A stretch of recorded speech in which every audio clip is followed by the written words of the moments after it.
प्यारे भाइयों बहनों, हम लोग आज फिर एक दूसरे के सामने हैं ताकि परमेश्वर के उस वचन को सुन सकें और कुछ सीख सकें कि मेरा और आपका उस पवित्र वचन के द्वारा फ़ायदा हो सके। इससे पहले कि हम लोग वचन में चलें, हम लोग प्रार्थना करेंगे। धन्यवाद धन्यवाद धन्यवाद खुदावंद यीशु मसीह, प्रभु तेरे चरणों में आते हैं और खुदावंद चाहते हैं कि तेरी उपस्थिति खुदावंद इस समय यहाँ पर हो। प्रभु तेरे लोग तुझे सुन रहे हैं खुदावंद। हाँ प्रभु, हम जानते हैं कि हम सबको तेरे पवित्र आत्मा की ज़रूरत है। खुदावंद अपने पवित्र आत्मा को भेज ताकि वो हमारे जीवनों में काम कर सके। प्रभु यीशु मसीह के नाम से मांगते हैं, आमीन। भाइयों बहनों, मैं पवित्र शास्त्र में से आपके सामने कुछ वचनों को रखना चाहता हूँ। आज का मेरा टाइटल जो है वचन का, यह है सच्ची प्रार्थना और उसका फल, अर्थात उसका असर। क्यों? क्योंकि अगर मैं और आप प्रार्थना मन से करते हैं, विश्वास के साथ करते हैं, तो उसका फल मुझे और आपको ज़रूर मिलता है। सो अजीज़ों, आज मैं आपके सामने पढ़ूंगा नए नियम की पुस्तक में से रोमियो की पुस्तक और उसका 8वां बाब, और उसमें से कुछ चंद आयतें मैं आपके सामने पढ़ना चाहता हूं। जैसे पहली आयत में लिखा हुआ है, अतः अब जो मसीह में है उन पर दंड की आज्ञा नहीं, क्योंकि वे शरीर के अनुसार नहीं वरन आत्मा के अनुसार चलते हैं। अजीजों, हमें आत्मा के अनुसार चलना है। और देखिए 16वीं आयत में क्या लिखा हुआ है कि आत्मा आप ही हमारी आत्मा के साथ गवाही देता है कि हम परमेश्वर की संतान हैं। वास्तव में अजीजों, हम लोग परमेश्वर की संतान हैं। आज हम लोग आप यही सीखेंगे कि प्रार्थना का असर कैसे मैं और आप अपने जीवन में ले सकें। उससे मुझे और आपको आत्मिक, शारीरिक और तमाम तरीके के फायदे मिल सके। अजीजों, एक आयत में आपके सामने और पढ़ूंगा, वो इसी बाब के 8वीं रोमियो 8 बाब उसकी 26वीं आयत है। यहाँ पर इस प्रकार से लिखा हुआ है, इसी रीति से आत्मा भी हमारी दुर्बलता में सहायता करता है, क्योंकि हम नहीं जानते कि प्रार्थना किस रीति से करना चाहिए, परंतु आत्मा आप ही ऐसी आहें भर भर कर जो बयान से बाहर है हमारे लिए विनती करता है। हाँ मेरे अजीजों, अगर मैं और आप खुदाबंद के साथ हैं, अर्थात मैं और आप परमेश्वर के वचनों पर चलते हैं, मैंने और आपने परमेश्वर को अपने आप को दे दिया है अजीजों, तो प्रार्थना में पवित्र आत्मा मेरी और आपकी सहायता करता है। वो मेरे और आपके लिए आहें भर भर कर प्रार्थना करता है, क्योंकि हम नहीं जानते कि किस तरीके से प्रार्थना करनी है। हम तो अपने लिए मांगते रहते हैं, लेकिन पवित्र आत्मा ये जानता है कि मेरी और आपकी शारीरिक और आत्मिक जरूरतें क्या हैं। और इसीलिए पवित्र शास्त्र में यहां पर लिखा हुआ है कि आत्मा मेरी और आपकी क्या करता है? सहायता करता है। वो जानता है कि मुझे और आपको किस चीज की जरूरत है। बाइबल मुझे और आपको यही बताती है और यही सिखाती है। अजीजों, जैसे मैंने आपको बताया अभी कि हमारा विषय जो है सच्ची प्रार्थना का असर। सच्ची प्रार्थना का असर बहुत होता है। बाइबल मुझे और आपको कई जगह ये बताती है। आज मैं उसमें से कुछ पार्ट में आपके सामने पढ़वाना चाहूँगा, और पहला पार्ट मैं आपके सामने जो पढ़ूँगा वो डैनियल 6 उसकी 10 और 11 आयत। जब डैनियल को मालूम हुआ कि उस पत्र पर हस्ताक्षर किया गया है, तब वो अपने घर में गया और उपरौठी कोठरी की खिड़कियाँ यरूशलेम की ओर खुली रहती थीं, और अपनी रीति के अनुसार वैसा ही दिन में 3 बार अपने परमेश्वर के सामने घुटने टेक कर प्रार्थना और धन्यवाद करता था, वैसा ही तब भी करता रहा। यहाँ पर साफ लिखा हुआ है कि जब डैनियल के साथ गद्दारी की गई, अर्थात उसको कोई दोष ढूंढते थे लोग उसमें, क्योंकि डैनियल जो थे वो परमेश्वर के मानने वाले थे, सच्चे नबी थे, परमेश्वर के साथ साथ चलते थे राजा दारा के यहाँ, और राजा दारा भी उनसे बहुत प्रेम करते थे। सो अजीजों, जब उनके खिलाफ साजिश रची गई और राजा ने उस पत्र पर हस्ताक्षर किया कि राजा के अलावा 1 महीने तक कोई भी किसी की पूजा अर्चना दंडवत नहीं करेगा, लेकिन मेरे अजीजों, डैनियल जिंदा परमेश्वर के साथ चलते थे और उन्होंने वैसा ही किया। अर्थात जैसा पढ़ा गया कि अपनी कोठरी में गए और खिड़कियां खोल दी, कोई छुपने की कोशिश नहीं करी। अक्सर हम छुप जाते हैं परमेश्वर से, अक्सर हम दुनिया को दिखाने के लिए कुछ करते हैं और वैसे कुछ सोचते हैं, कुछ करते हैं। सो अजीजों, डैनियल ने यहां पर यह नहीं किया। उन्होंने खुली खिड़कियों के सामने जो यरूशलेम की तरफ खुलती थी, उस पवित्र यरूशलेम की तरफ जहां से उद्धार आने वाला था, और प्रार्थना में लगे रहे, घुटने टेक कर। यहां पर साफ लिखा हुआ है कि गिड़गिड़ा कर प्रार्थना की अपने परमेश्वर के साथ, अर्थात वो जिंदा परमेश्वर, सृष्टिकर्ता, सृष्टि रचयिता, उनके सामने प्रार्थना की। और जब लोगों ने देखा कि डैनियल नहीं मान रहे हैं, तो उन्होंने राजा के साथ फरियाद करी जाकर कि डैनियल तो मानता नहीं है राजा, और तूने जो हस्ताक्षर किया था उस पत्र पर वो झूठा साबित हो रहा है। अजीजों, डैनियल को सजा हुई, और सजा भी ऐसी कि उनको शेरों की मांद में डाल दिया गया। जैसा कि यहां 16वीं आयत में साफ लिखा है, तब राजा ने आज्ञा दी और डैनियल को लाकर सिंगों की मांद में डाल दिया गया। और उस समय राजा ने डैनियल से कहा, तेरा परमेश्वर जिसकी तू उपासना करता है वही तुझे बचाए। राजा दारा मजबूर था, गलती से वो उस पत्र पर हस्ताक्षर किया था, लेकिन उसको पछतावा हुआ, लेकिन मजबूर था, और डैनियल को यह कहकर कि तेरा परमेश्वर जिसकी तू उपासना करता है वही तुझे बताए। और अजीजों, डैनियल की प्रार्थनाओं का असर क्या हुआ? डैनियल की प्रार्थनाओं का असर देखिए यह हुआ है कि 21वीं और 22वीं आयत में यहां पर देख लीजिए। मैं आपके सामने पढ़ देता हूं। 21वीं और 22वीं आयत में यहां पर लिखा हुआ है, तब डैनियल ने राजा से कहा, हे राजा, तू युगानुयुग जीवित रहे।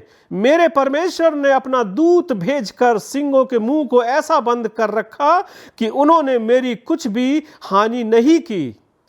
इसका कारण यह है कि मैं उसके सामने निर्दोष पाया गया, और हे राजा, तेरे सम्मुख भी मैंने कोई भूल नहीं की थी। ये डैनियल के वचन हैं जो शेरों की मांद में से उन्होंने बोले थे। अजीजों, राजा डैनियल से मोहब्बत करते थे। राजा को रात भर नींद नहीं आई, और सुबह सुबह वो पहुंच गए और पुकारने लगे, हे डैनियल, हे डैनियल। और तब डैनियल ने ये शब्द उस मांद में से कहा था, उन भूखे सिंहों के मुंह परमेश्वर ने बंद किए हैं। अजीजों, ये प्रार्थना का असर है। और जब मैं और आप परमेश्वर के इस तरीके की प्रार्थना करते हैं, सच्ची प्रार्थना करते हैं, उसको अपना उद्धारकर्ता मानकर उसके साथ चलते हैं, अजीजों, मेरी और आपकी प्रार्थना का फल भी यही होता है। परमेश्वर ऊपर से पुकार कर कहता है, ऐ मेरे बेटे, कोई मुसीबत तुझ पर हावी होने नहीं पाएगी। हम जानते हैं अजीजों, आजकल पूरा विश्व, सारा संसार इस बीमारी से जो आजकल फैली हुई है उससे त्रस्त है। पूरी दुनिया में यह सब फैला हुआ है। अजीजों, अगर आज मैं और आप, सारा संसार घुटने टेक कर परमेश्वर से मांगेंगे, तो अजीजों, खुदाबंद भी मुझे और आपको झुक कर सुनेगा। भजन संहिता में वो कहता तो है कि मैं झुक कर तेरी प्रार्थना सुनूंगा, मैं तेरे शहर को चंगा करूंगा। अजीजों, आज मुझे और आपको इसी बात की जरूरत है। जैसे डैनियल ने प्रार्थना की, और उस प्रार्थना का असर मैंने और आपने देख लिया कि जाने कितने दिनों के भूखे सिंहों का मुंह परमेश्वर के दूतों ने आकर बंद कर दिया। पवित्र शास्त्र मुझे और आपको बताता है, जैसा डैनियल ने राजा दाऊद से कहा था। अजीजों, ये परमेश्वर का वचन है। ये सच्ची प्रार्थना का, सच्ची भक्ति का, परमेश्वर के साथ रहने का ये फल मुझे और आपको भी मिल सकता है, मिलता है अजीजों। जब मैं और आप गिड़गिड़ाते हैं, परमेश्वर के साथ चलते हैं, तो मुझे और आपको अपने अपने जीवनों में ऐसा असर दिखाई देता है। याद करिए, हम सब अपने जीवन को खंगालें कि खुदावंद ने मुझे और आपको कब कब और कैसी कैसी मुसीबतों से बचाया है। तभी तो आज मैं और आप इस समय जिंदा हैं, तभी तो मैं और आप इस समय अपने सारे कामों को कर रहे हैं, क्योंकि परमेश्वर मुझे और आपको हर मुसीबत से बचाता है। तो मेरा और आपका फर्ज बनता है कि हम लोग मिलकर गिड़गिड़ा कर सारे संसार के लिए प्रार्थना करें, उन लोगों के लिए प्रार्थना करें जो इस बीमारी से जूझ रहे हैं। ये मेरा और आपका कर्तव्य है, ये परमेश्वर के साथ चलने का तरीका है। और अजीजों, परमेश्वर मुझे और आपको और तमाम लोगों को, सारे संसार को इस मुसीबत से जरूर छुड़ाएगा। वो छुड़ा रहा है। हम देखते हैं कितने लोग चंगे हो रहे हैं, ठीक होकर घर जा रहे हैं। अजीजों, समय एक सा नहीं रहता है। बहुत सी पवित्र शास्त्र पढ़ेंगे तो बहुत सी महामारियां और बीमारियां आई और परमेश्वर के नाम के द्वारा वो सब खत्म हुई। चाहे दवाई बना ली गई, चाहे टीका बना लिया गया, चाहे इलाज आ गया, अच्छे अच्छे अकल वाले डॉक्टर आ गए, हमारे इलाज हुए, लेकिन खुदा के नाम से ये सब दूर हुए और ये भी बहुत जल्द और जरूर दूर होगा। जरूरत इस बात की है कि मैं और आप प्रार्थना में उसको याद करें। ये परमेश्वर का वचन है और ये सच्ची प्रार्थना का असर है। आज मुझे और आपको इसी चीज की जरूरत है कि हम प्रार्थना में लगें। अजीजों, आज से मैं और आप प्रार्थना में जुट जाएं, परमेश्वर के साथ चलें। क्यों नहीं वो मेरी और आपकी प्रार्थनाओं को सुनेगा? जरूर सुनेगा, जरूर सुनेगा। एक जगह मैं आपको और ले जाना चाहता हूं, प्रेरितों के काम, नए नियम की पुस्तक में से प्रेरितों के काम, उसका पहला अध्याय और उसकी 12, 13 और 14 आयत, जहां पर इस प्रकार से लिखा हुआ है, तब वे जैतून नामक पहाड़ से जो यरूशलेम के निकट एक शब्द के दिन की दूरी पर है, यरूशलेम को लौटे। जब वे वहां पहुंचे तो उस अटारी पर गए जहां पतरस और यूहन्ना, याकूब और अंद्रियास और फिलिप्पुस और थोमा और बरतुल्मै और मत्ती और हलफई का पुत्र याकूब और शिमोन जेलोतेस और याकूब का पुत्र यहूदा रहते थे। ये सब कई स्त्रियों और यीशु की माता मरियम और उसके भाइयों के साथ एक चित्त होकर प्रार्थना में लगे रहे। प्रार्थना में लगे रहे। अजीजों, ये वाकया उस समय का है जब खुदावंद यीशु मसीह हमें नजात देने के बाद, अपने आप को कुर्बान करने के बाद, मौत पर विजय पाने के बाद, मुझे और आपको अपने पवित्र लहू से अपने पवित्र लहू से खरीदने के बाद जब अपने पिता के पास गए, तो इन चेलों को जो उनके अनुयायी थे उनको छोड़कर गए और वे सब जब वहां से लौटे तो इस घर में जो एक साथ रहते थे, प्रभु यीशु की माता भी थी और तमाम फॉलोअर्स थे उनके, तमाम उनको यीशु मसीह को मानने वाले लोग, वो एक जगह मिलकर प्रार्थना कर रहे थे। यहां पर लिखा हुआ है, प्रार्थना में लगे रहे, सच्चे मन से प्रार्थना कर रहे थे, सच्चे मन से। अभी हमने देखा कि डैनियल ने सच्चे मन से प्रार्थना करना नहीं छोड़ा और क्या असर हुआ कि मौत पर विजय पाई। कौन शेरों के आगे बच सकता है? जो महीनों के भूखे होंगे, एक नहीं तमाम होंगे, और बचाए गए। क्यों? क्योंकि परमेश्वर की राहों पर चलते थे। क्यों? क्योंकि परमेश्वर उनके साथ रहता था।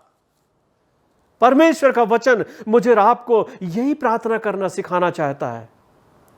बदल डालें अपने अपने मनों को, उतार डालें अपनी दुनियावी मनुष्यत्व को, पहन ले वो चोगा, खुदावंद यीशु मसीह के फॉलोवर बन जाएं, परमेश्वर को माने। और देखिए परमेश्वर मेरे और आपके जीवन में कैसे बड़े बड़े काम करता है।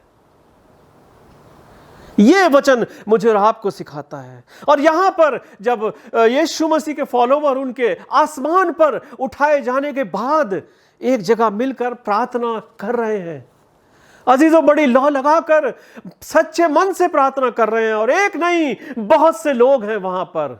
यहां पर लिखा हुआ है कि सब मिलकर प्रार्थना में लगे रहे। और अजीजों पता नहीं कितने दिन बाद तक प्रार्थना करते रहे, वो कितने दिनों तक प्रार्थना में लगे रहे। और अजीजों इस प्रार्थना का असर मैं आपको यहां पर बताना चाहता हूं कि प्रेरितों के काम में और उसका 2 बाप और उसकी 2, 3 और 4 आयत, यहां पर असर दिखाई देने लगा। यहां पर लिखा हुआ है, जब पिन्तेकुस्त का दिन आया और वे सब एक जगह इकट्ठे थे। अजीजों पिन्तेकुस्त का दिन उसको कहते हैं जब खुदावंद यीशु मसीह के जाने के बाद, करीब 50 दिन के बाद, और इतने दिनों तक प्रार्थना में लगे रहना शायद मेरे और आपके लिए यह मुमकिन नहीं होगा। शायद मैं और आप ऊब जाएंगे, शायद मैं और आप ये सोचने लगेंगे कि कहां है परमेश्वर, यीशु मसीह कहां है। वो तो चला गया, 40 दिन तक मुझे और आपको दिखाई देता रहा और हमें गाइड करता रहा, लेकिन अभी तक क्यों नहीं उसने अपने पवित्र आत्मा को भेजा जैसा कि वो वायदा करके गया था।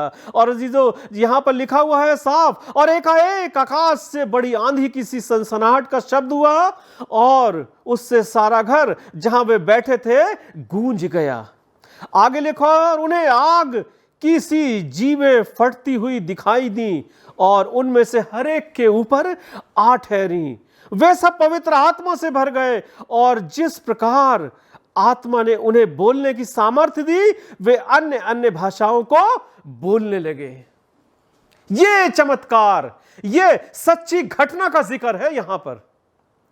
यह प्रार्थनाओं का असर है, यह परमेश्वर के साथ चलने का असर है। लिखा तो है कि जो अंत तक धीरज धरेगा परमेश्वर उसको जरूर मिलेगा। और यहां पर धीरज धरने का अर्थ यह हुआ कि पवित्र आत्मा अर्थात परमेश्वर उनको मिल गया। सबके ऊपर जितने लोग वहां मौजूद थे, जैसा अभी जिक्र किया गया, तमाम चेले थे, स्त्रियां थी, प्रभु यीशु की माता भी थी, और उन सब पर पवित्र आत्मा का साया हुआ। और अजीजों उनको ऐसी कुव्वत मिली कि वो अन्य अन्य भाषाएं बोलने लगे। यह परमेश्वर का वचन है और इस वचन में साफ लिखा हुआ है कि मैं तुम्हें अपना आत्मा दूंगा। और यह आत्मा है परमेश्वर का जो तमाम भाषाओं को बोल रहा है। और अजीजों एक जगह से मैं और आपके सामने और पढ़ना चाहूंगा। यहां पर लिखा हुआ है, जब ये 6ठी आयत में, जब ये शब्द हुआ तो भीड़ लग गई और लोग घबरा गए, क्योंकि हर एक को यही सुनाई देता था कि वो मेरी ही भाषा में बोल रहे हैं।